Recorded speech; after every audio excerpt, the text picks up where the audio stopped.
Kung mapapansin niyo yung parang maliit na stream na to, ang daming nagkalat, nagsulputan ng mga ganito, gabi. Pakat mo lang wag doon sa pinakadulo or pinakapuno.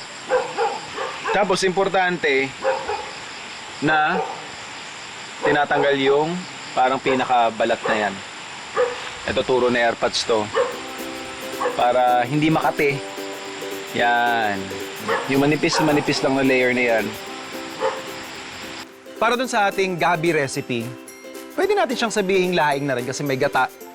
And of course, yung kaninang na-forage natin na mga gabi na nagkalat lang sa paligid. I don't think tinanim actually nila Chef Nenet yun. So ito, prepare lang natin yung ating aromatics.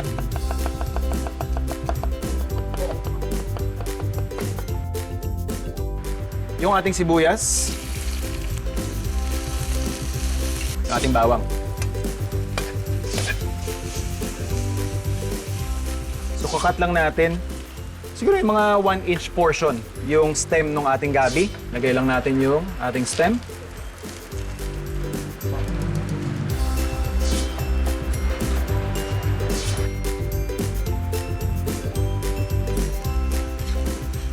So, at this point, lagyan na natin yung ating gata.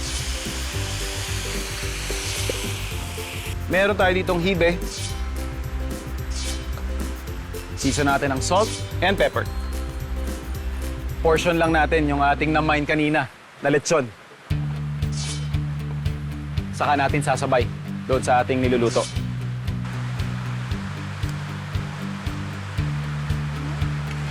Paiigahin natin yung ating sabaw. Pwede na tayo mag-serve.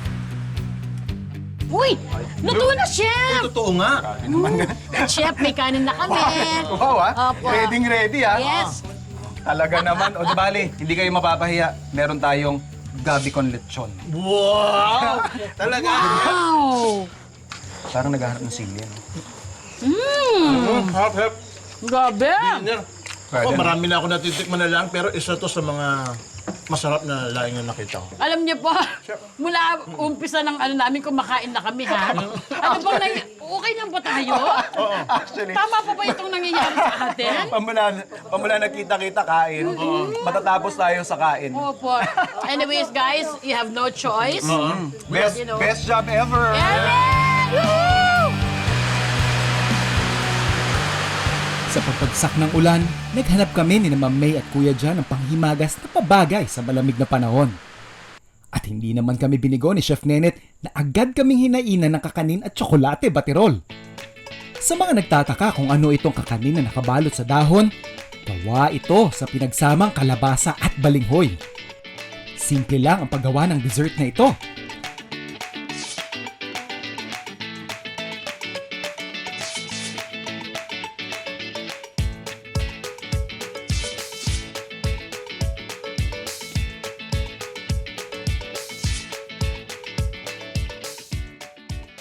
So, pwede palang ipag-combine ang kasaba at saka kalabasa. Oo. Plus, wala pa siyang sugar.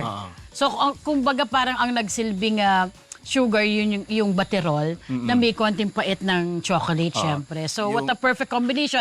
Habang kinakain ko, Totoo. kala ko, kuya, parang gusto na kitang batian ng Pasko eh. Hindi ba? Merry Christmas. Ayun ang mga sinasabi ko. Gusto ko nang magmano dapat eh. Oo. Kinabahan ako parang wala kang ibibigay na Ay, pa. wala talaga aginaldo. akong may bibi. Pero sinabi mo na surprise ka doon sa lasa ng balinghoy at saka ng badirol. That's right. Paano ka na-surprise? Yung wala, Ito yun ang Ganun. sinasabi ko. Ikaw, wala ka ng surprise.